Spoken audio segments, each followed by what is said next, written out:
One TV Patrol. Konseho suportado ang resolusyon sa Nueva Vizcaya Sangguniang Panalawigan pagprotektar sa WPS. Bukas nga gisagob sa Konseho sa Dakbayan sa Ozamis ang resolusyon sa Sangguniang Panalawigan sa Nueva Vizcaya nga nagtumong sa pagpanalipod sa bisan unsang aktibidad sa mga langyawng nasud sa WPS o West Philippine Sea. Aprobado sa second and final reading sa Konseho ang resolusyon nga gipadangat sa Sangguniang Panalawigan sa Nueva Vizcaya gumikan kay kampanya usab kini sa kagamhanang nasyonal labi na sa administrasyon ni Presidente Bongbong Marcos. Ikondina sa maong resolusyon ang aktibidad sa Chinese Navy nga nagbahad sa mga mangingisdang Pinoy diin nahisakop pa sa 200 Philippine Nautical Miles Exclusive Economic Zone.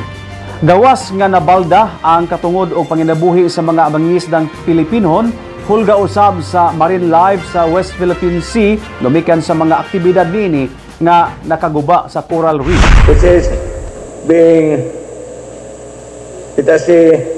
hampered by frequent visits of foreign vessels like China and other countries on Asia, despite the fact that this area is within our exclusive economic zone. So, I think it is in order to support this resolution of Nueva Vizcaya to support the efforts of our national government to protect the West Philippine Sea.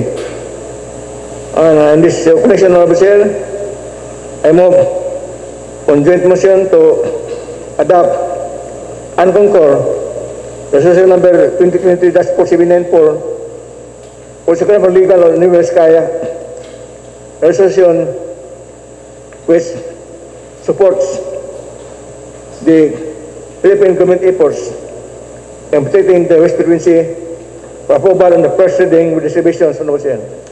One TV Patrol.